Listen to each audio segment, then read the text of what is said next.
Now, the Public Interest and Accountability Committee, PIAC, has corroborated allegations by the minority in Parliament in the essential motion that government illegally paid $100 million in oil revenues into an offshore account. The money forms part of proceeds of crude oil export in the first half of this year and was lodged in the account of Jubilee Oil Holding Limited, which is registered outside Ghana. Speaking at the essential motion hearings, Vice President of PIAC, Nasir Alpha Mohammed, said the amount formed part of the country's petroleum revenue and belonged to the state. Or indirect participation of the Republic shall first and foremost be paid into the Petroleum Holding Fund.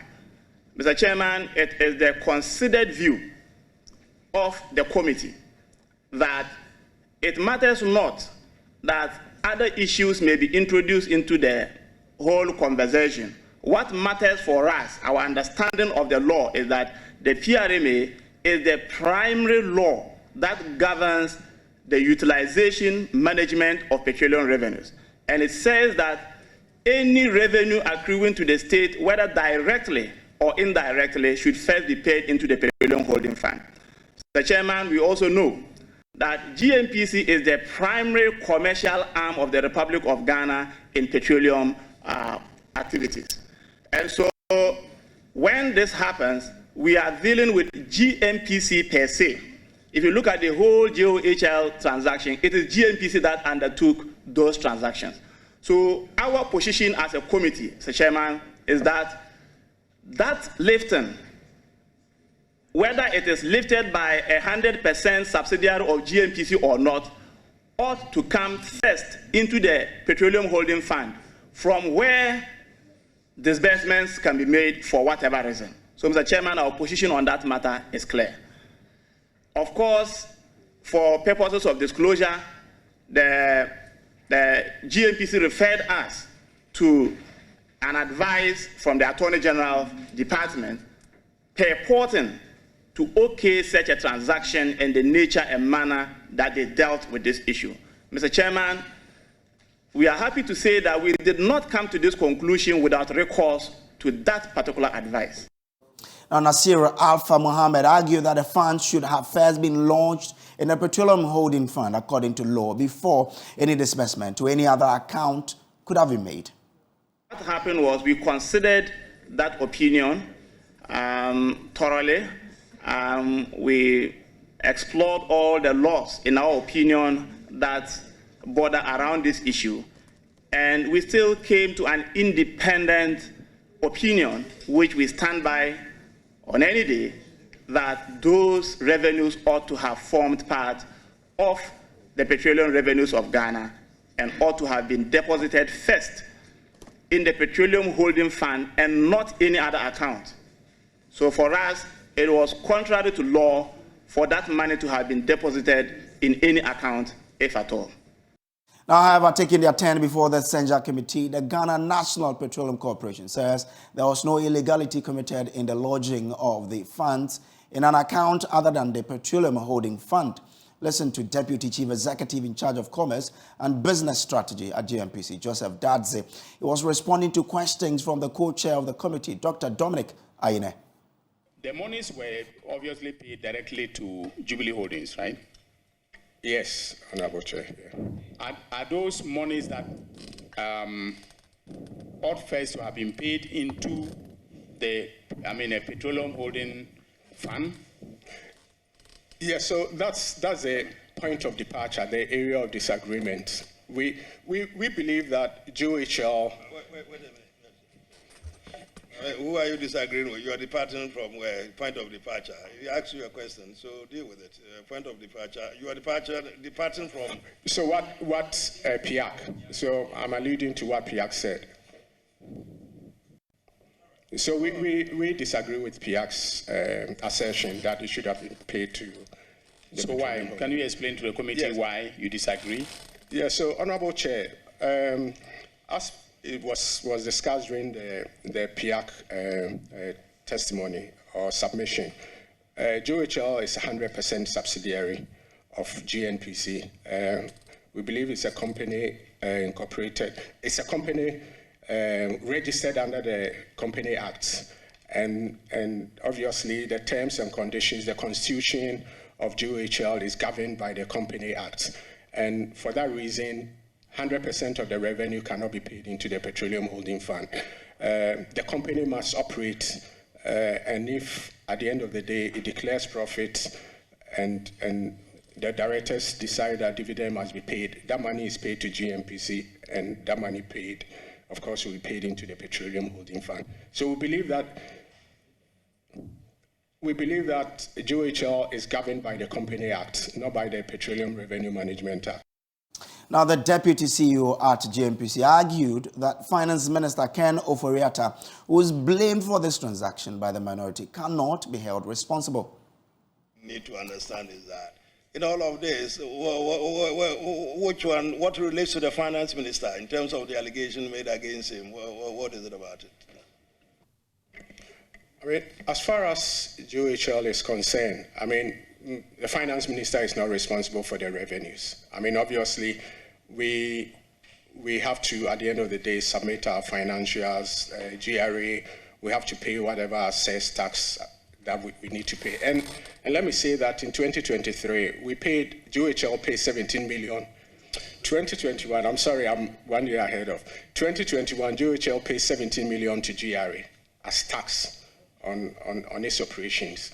So, yeah, as far as the revenue is concerned, I don't think the Finance Minister has any direct, let me call it, control. I read the GNPC Act, I read the Company Act, and the other acts under consideration. My understanding is entirely the same as the way you understand it, so I'll pass it on to my other colleagues. Case, I mean, was any money paid into an offshore account? The 100 million, was it paid into an offshore account? So Honorable Chair, I think the word offshore, when we use, I mean, for those who are bankers, I mean, you can even have an offshore account in Ghana. So I think the word, when we say offshore, sometimes I get a bit confused because the Bank of Ghana has certain categorizations of what you call it, foreign currency. And so what we call FCA have offshore account. But to the extent that the question relates to receipts from sale of crude. Yeah, it was paid into an account held at Ghana International Bank in London. Okay, and who made the payment? So the buyer of the crude. So buyers of the crude, even in the case of PHF, the buyers of the crude pay directly into the PHF. So they pay directly into whichever account that you designate for them to pay. Now, joining us on Zoom is the ranking member on Mines and Energy Committee, John Jinapo. Thanks so much for joining us.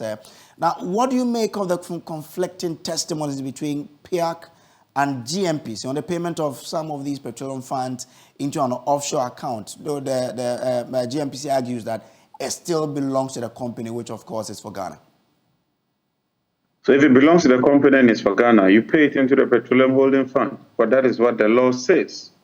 I'm not surprised that GNPC was struggling because they were not being forthright. And my first advice to Mr. Dazi is that he should be very, very cautious.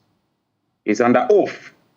And if he peddles falsehood and deliberately does so, that is perjury.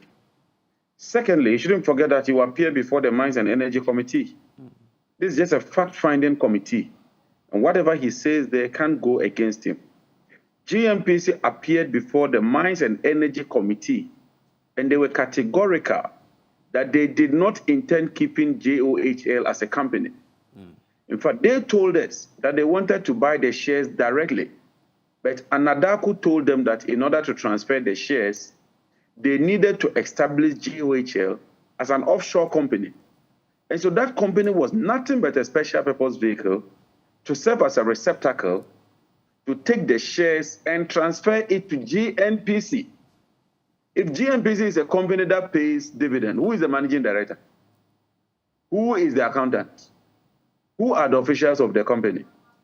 Secondly, today at the committee, he himself, under oath, admits that they should have come to Parliament under Act 919, Section 1015, to seek approval from Parliament before contracting a loan.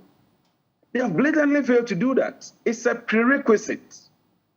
And I think that the Minister of Finance should know better that they cannot advance any loan to GNPC. The law, Act 815, just a moment, even as I quote to you, section, just 1 minute.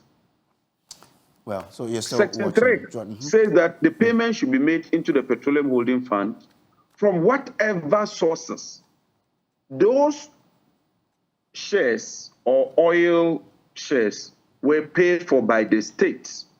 They were not paid for by GNPC. And let me put this on record, and it will come to bear tomorrow. The state did not even pay the money. The shares were paid in lieu of capital gain tax, which should have also been paid in the Petroleum Holding Fund.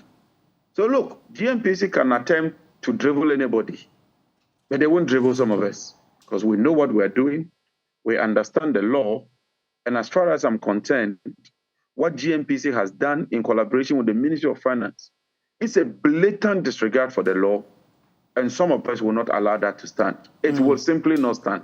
Okay, just by way of education, is it my understanding that if GNPC does any transaction in terms of the sale of crude, it must necessarily then transfer those accruing revenue into the petroleum account, other than into its own account?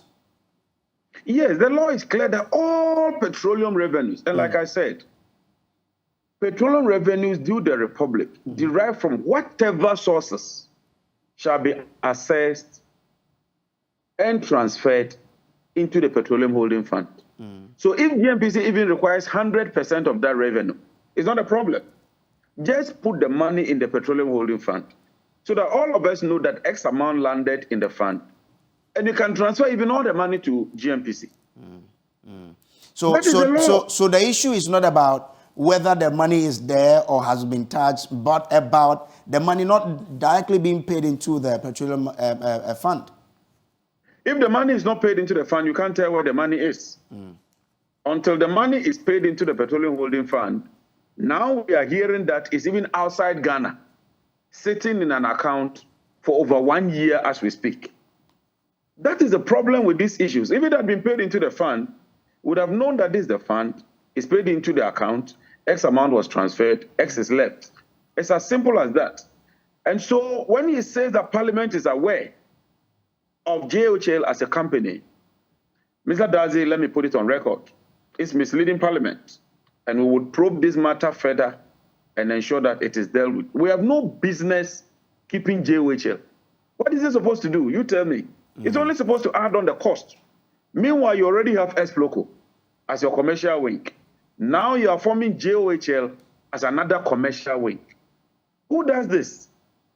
Well, when they appeared before your committee, within which time did they tell you they would obviously be making away with that company when they are done with the Anadaco sale?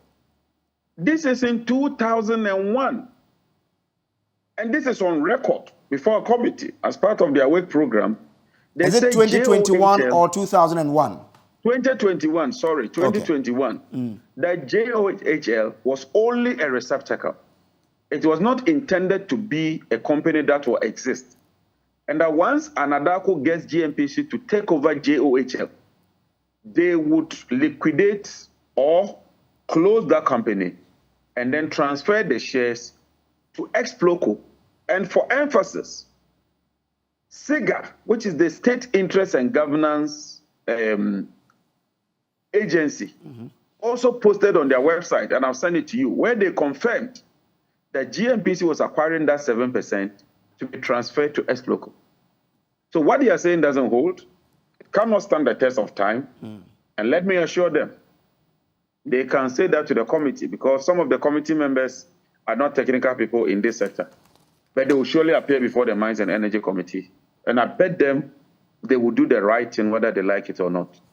How does what is happening play into the favor of the Finance Minister who is scheduled to appear before the Ad hoc Committee tomorrow? It tells you a complete failure. The Finance Minister is supposed to superintend over all those revenues. And so he cannot escape liability. He is supposed to ensure, because when you read the act defines minister as the finance minister. He is to ensure that those revenues are paid into the designated accounts. Okay. And so for me, as far as I'm concerned, the finance minister is liable, he's culpable, and there's no business even sitting in that office as we speak. Grateful to you, John Jinapo, for joining us. He is ranking on the Mines and Energy Committee of Parliament.